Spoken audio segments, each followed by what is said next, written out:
I remember the way his eyes found me first. Not my resume, not my thrift store dress, me. The room had been cold, marble floors, glass walls, and Patricia Winters, with her sharp tone and sharper smile. My answers felt small inside that cavern of power, like pebbles rattling in an empty jar. And then the door opened and everything shifted. Dominic Blackwood walked in like he owned gravity itself. I had seen pictures of him before, of course. The financial magazines loved to paint him as ruthless, enigmatic, untouchable. But no article could prepare me for the physical presence of the man. Tall, broad-shouldered, a dark suit cut so precisely it might as well have been stitched into his skin. His hair just a little unruly, as if he had run impatient fingers through it moments before. And those eyes, gray, stormlit, arresting in their focus. He didn't look at Patricia. Not at first. He looked at me. For a second I forgot to breathe. Then Patricia's voice yanked me back. As I was asking Miss Jenkins, why should we hire you over candidates with actual corporate experience? Under his gaze, the easy lie I had rehearsed about being a quick learner, about professionalism and adaptability, died on my tongue. All I had left was honesty. I don't have corporate experience, I admitted, the words rushing out before fear could stop them. But I have determination. And I have my sister who depends on me. I need steady work, and I'll give everything I have to do it well. No excuses, no shortcuts, just everything. My voice trembled at the end. I hated that. I hated how small it sounded against the vastness of the conference room. But when I lifted my eyes, his were still on me. Curious. Interested. You mentioned your sister, he said, breaking the silence, his voice smooth but edged with something I couldn't name. What is she studying? I blinked, startled by the question. She's in high school, but she's brilliant. Chemistry, biology. She wants to go into medical research. Our father. My throat closed for a moment.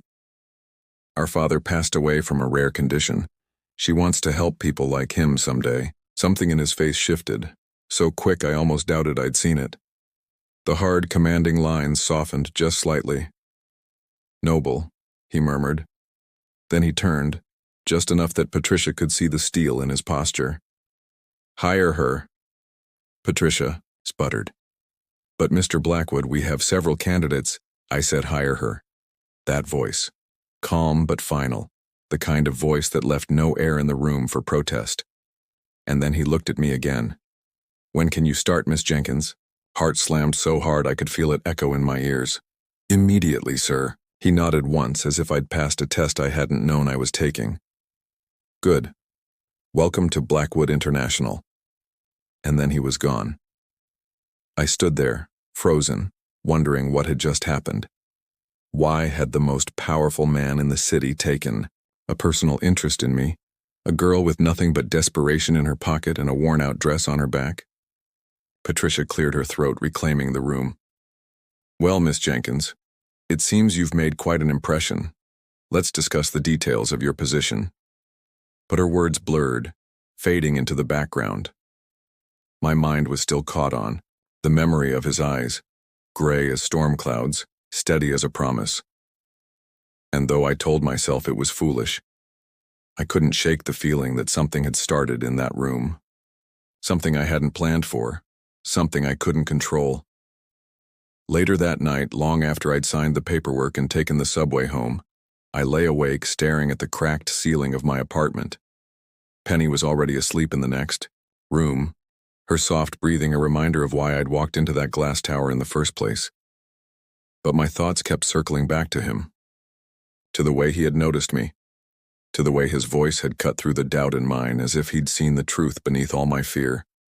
I pressed a hand against my chest, feeling the uneven rhythm of my heartbeat. I had applied for a receptionist job. But the way Dominic Blackwood had looked at me, it felt like the beginning of something else entirely. The first week passed in a blur of phones ringing, names to memorize, and mistakes I couldn't afford to make.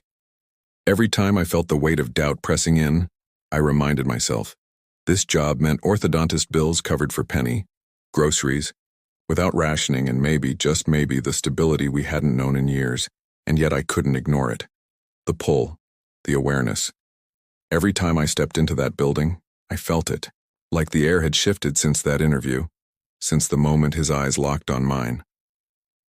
On Friday, Vanessa dropped a stack of files on my desk. "These are for Miss Winters, urgent." Her tone made urgent sound like, "Don't mess this up." The elevator ride to the 30th floor was silent, heavy with nerves. That floor wasn't just another level of the building. It was another world.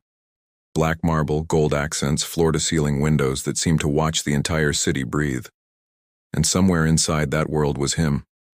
I told myself I'd be quick. Deliver the files. Leave before anyone noticed me. But of course, fate had other plans. The assistant's desk was empty, and when I knocked softly on the office door, it wasn't Miss Winters's voice that called me inside. It was his.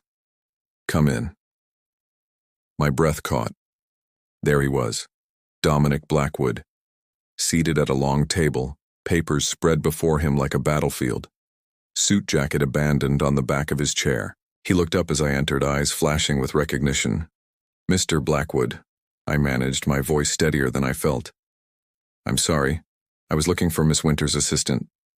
I have files to deliver." He studied me, then gestured to the chair beside him. "Leave them here." I crossed the room, every step a negotiation with my nerves. The scent of his cologne reached me first, clean, subtle, threaded with something dark I couldn't name. When I leaned down to set the files on the chair, I felt the warmth of his gaze on me.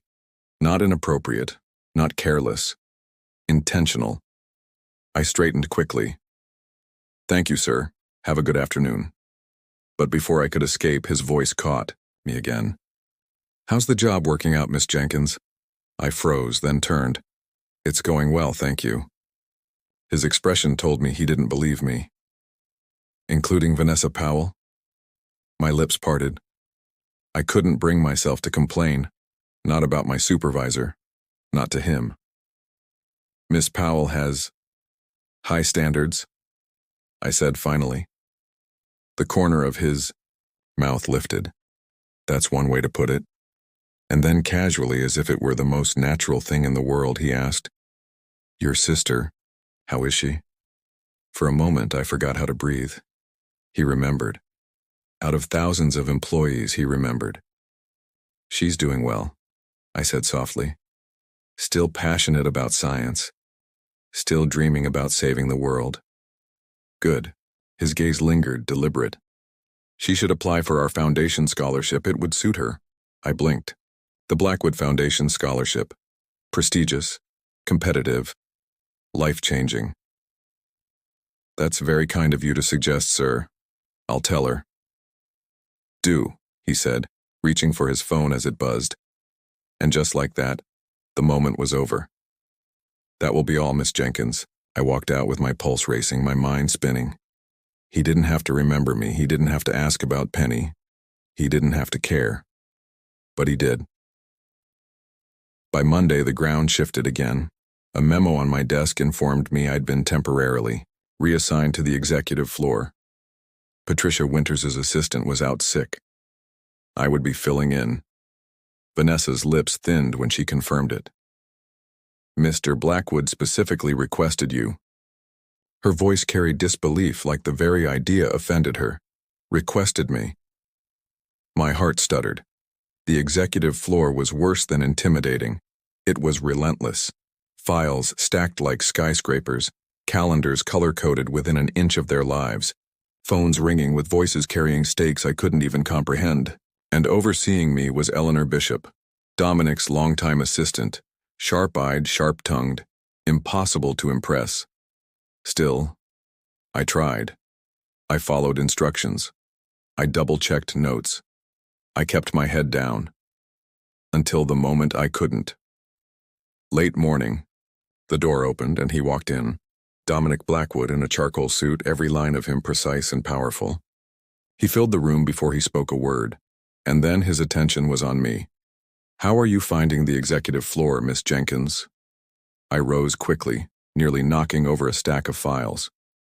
"It's quite a change from reception, sir. I'm learning. I'm counting on that, he said, his tone softer than I expected. Eleanor speaks highly of your performance. My cheeks heated. Eleanor? The woman who barely acknowledged my existence?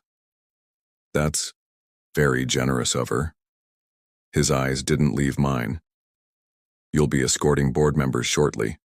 One in particular, Gerald Harrington, may attempt to unsettle you. Don't let him. The warning startled me. You think he'll be dismissive because I'm young, because I'm new? Something flickered in his gaze. Approval, maybe even admiration. Precisely. He leaned closer, just enough that his voice dropped into something meant only for me. Don't give him the satisfaction of seeing fear. The world seemed to shrink until there was only him, his voice, his presence, the slow thud of my heart against my ribs. And then Eleanor returned with reports, and the moment shattered. But the awareness remained. Every glance, every word, like something electric had begun between us, something neither of us dared name. It happened late one evening, when the executive floor was quiet enough to hear the hum of the city below. Everyone else had gone home hours ago. Eleanor had left instructions and a pointed reminder that Mr. Blackwood works late. Don't disturb him unless absolutely necessary. I'd promised I wouldn't. I meant it. But then his office light stayed on, steady against the night while my eyes blurred over spreadsheets and schedules. I told myself I was only staying to finish the notes for tomorrow's board meeting. That it wasn't because of him. That I didn't listen for the faint sound of his footsteps on the other side of the glass walls. I was lying to myself. At 9:30, my phone buzzed. A single line appeared on the screen, forwarded from his office. Bring the Tokyo projections to me. Now. My heart stuttered. I gathered the folder with shaking hands and walked the short distance to his door. I hesitated, then knocked lightly. Enter. His voice. Low. Commanding. I stepped inside, clutching the folder to my chest. He was at the window, jacket off, sleeves rolled up, the city sprawled out in lights beneath him. He turned when I entered, eyes catching mine in the dim glow. Tokyo, I said, setting the folder carefully on his desk. He didn't move to take it. Instead, he studied me. The silence stretched until it felt alive, charged. You work too late, Miss Jenkins. I almost laughed. So do you. That earned me the faintest curve of his lips. Touché. I should have left, I knew I should. But my feet refused. Something in his gaze held me there, like a tether I couldn't break. He came closer, each step measured until he stood just across the desk from me. You've been here 2 weeks, he said softly, and already you're running this floor like you were born to it. My pulse tripped. I'm just trying not to disappoint anyone. Not anyone. His voice dipped, almost intimate. Me. The air left my lungs. He didn't break eye contact, didn't flinch from the truth between us. You intimidate me, I whispered before I could stop myself. The words slipped out raw, unpolished. His eyes darkened. Good. Then we're even. Even. The billionaire who commanded boardrooms and built empires was telling me I intimidated him. A laugh, shaky, disbelieving, escaped me. That's ridiculous, is it? He stepped around the desk, closing the space between us until I could see the faint shadow of stubble on his jaw, the tension in his shoulders. You walk in here with nothing but honesty and you look me in the eye when half this city won't. Do you know how rare that is? I swallowed hard. I'm not trying to be rare. I'm just trying to survive. He reached out, slowly, deliberately, until his hand brushed the folder I still clutched against my chest. His fingers grazed mine, warm, steady, sparking something sharp and tender all at once. Nora, he said, my name a low confession. It was the first time he'd spoken it aloud. My knees went weak at the sound. I shouldn't. I started, but the words dissolved, because the truth was I wanted. I wanted the way his presence unraveled me. I wanted the way he saw past everything I wasn't and looked at me like I mattered. The silence between us thickened, heavy with the things we weren't supposed to say. His hand lingered just over mine, close enough to feel the heat, not quite. Touching. "Say it," he murmured. "Whatever it is you're holding back." My throat worked, but the words came anyway. "I don't understand why you notice me. I'm just me." Something in his expression softened, fractured. "Exactly." My chest ached at the honesty of it, at the ache in his voice that matched mine. The moment bent toward something dangerous, inevitable. His hand shifted, fingers brushing mine fully now, slow and deliberate. My breath caught. It felt like a promise and a warning at once. And then, the sharp buzz of his desk phone shattered the spell. We both jerked back, the air rushing cold between us. He turned away, jaw tight, lifting the receiver with his usual controlled calm. "Blackwood." I clutched the folder like a lifeline, my pulse still thundering. His eyes flicked to me once more as he listened, unreadable. Then he gave the faintest shake of his head, a silent command. "Go." So I went. Out of his office, down the quiet hallway, heart splintering with the weight of what almost happened. Because I knew now, he wasn't just my employer. He wasn't just the man who had given me a job when I was desperate. He was the one who could undo me with a single touch. And worse, he already had. For days after that almost moment in his office, I carried the weight of it like a secret stitched beneath my skin. Every time I saw him, passing in the hallway, entering a meeting, glancing my way during a briefing, I felt the echo of his hand brushing mine, the sound of my name on his lips. It was unbearable and intoxicating. I told myself it was nothing, that he had only been curious, maybe even amused by the receptionist fumbling her way through the executive floor. But then, he looked at me again, and I knew I was lying to myself. The breaking point came on a Wednesday night. A storm swept over the city, the kind that rattled the windows and left the streets glistening black. Everyone else fled the building early. But Dominic stayed. Of course he did. And because I was learning how to live in his orbit, I stayed too. By 8 o'clock. The floor was silent except for the storm outside. I was finishing up reports at my desk when his voice cut through the quiet. "Miss Jenkins." I looked up. He was standing at the edge of my desk, a file in hand, his expression unreadable. "Yes, sir?" His gaze lingered, then softened. "Walk. With me." My pulse jumped. Still I rose, smoothing my skirt as I followed him down the hall. He led me not into his office, but into the boardroom. Dark except for the city lights streaming through the floor-to-ceiling windows. The storm lit, the skyline in flashes of white, thunder rolling like a drumbeat. He set the file on the table and turned to me. "Tell me something," he said quietly. "Why did you stay?" I blinked. "Because there's work to be done." "No." His voice was low, insistent. "Why did you really stay?" The truth pressed at my throat, hot and reckless. I wanted to deny it, to protect myself, but when he stepped closer, the words slipped out. "Because of you." The silence after was deafening. Only the storm filled it, light spilling across his face in jagged flashes. Something in him broke then. The composure. The distance. All the walls he wore like armor. He closed the space between us, his hand lifting as if against his will. Fingers brushed a stray strand of hair from my cheek, trailing slow and deliberate, igniting fire in their wake. "You undo me," he whispered. The world tilted. "You're not supposed to say that," I breathed. "No." His hand lingered at the curve of my jaw now, his thumb ghosting my skin. "I'm not supposed to feel it either. But I do." My chest ached with the weight of it, with the truth I'd been burying.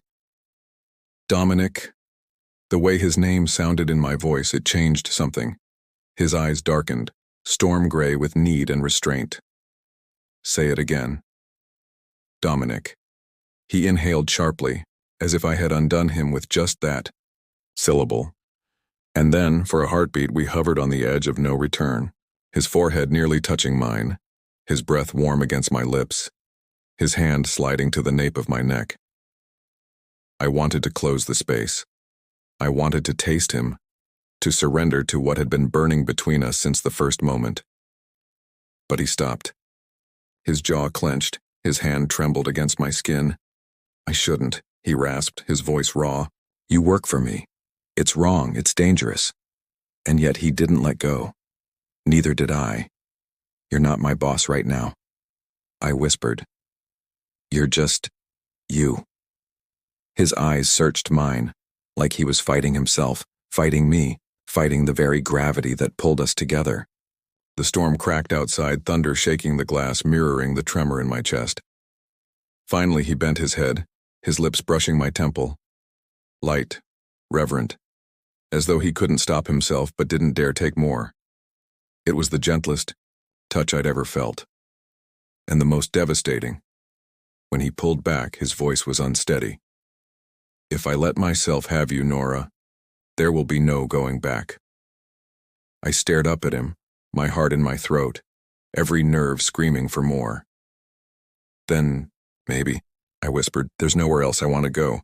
The confession hung between us, fragile and trembling. And then, just as his lips hovered close enough to end the distance, the sound of footsteps echoed from the hallway. We broke apart like guilty conspirators. Eleanor's voice drifted in, sharp and efficient. Mr. Blackwood, Tokyo is on the line.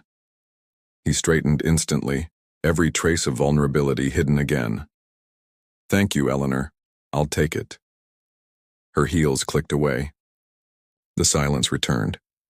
He looked at me one last time, gray eyes burning with everything unspoken. Go home, Nora. I nodded, my chest aching, and walked out before I could fall apart in front of him. Because the breaking point wasn't just his. It was mine too. For days after that stormy night, I lived suspended between what was said and what wasn't, between his touch at my temple and the command that sent me away. I went through the motions, answering calls, arranging meetings, greeting guests, but underneath it all was a hum I couldn't silence. A knowing. He felt it too. I saw it in the way his gaze lingered longer than it should, in the clipped edge of his voice when Eleanor hovered too close, in the way his hand would tense around a glass of water when I passed by. It was only a matter of time. The moment came on a Friday evening. The office had emptied hours ago. I was gathering my things when his door opened. Nora, just my name, but it landed like an earthquake. I turned. He stood there, jacket discarded, tie loosened, sleeves rolled to his forearms. His control was fraying at the edges, and it stole the air from my lungs. Yes? My voice came out softer than I intended. Come here, it wasn't a request, it wasn't quite a command either. It was something in between, an unraveling. I walked to him, my pulse a drumbeat in my ears. When I reached the doorway, he stepped aside, letting me in. The city sprawled beyond the glass walls, painted in gold and silver lights. He closed the door. The soft click was final, sealing us into a world of our own. I can't keep doing this, he said, low and rough. My chest tightened. Doing what? Pretending you're just another name on the payroll. Pretending I don't feel you every second you're near. The confession hit me like a storm surge, pulling me under. I whispered, then stop pretending. Something in him snapped. He crossed the space in 3 long strides and caught my face in his hands. His lips crashed against mine, desperate, claiming, yet reverent, as though he'd been starving and I was the only thing that could save him. The world fell away. There was only his mouth, his breath. The heat of him pressed to me. I melted, into it, into him, into the truth we'd both been denying. When we finally broke apart, I was breathless. Dominic. Nora, he murmured, his forehead resting against mine, his voice raw. You undo me. Do you understand? You stripped me of every defense I've built. And God help me, I don't want them back. Tears pricked my eyes, not from sadness but from the sheer intensity of it, the release of everything we had held back. You don't have to pretend with me, I whispered. Not ever. He kissed me again, slower this time, deeper as though savoring every second.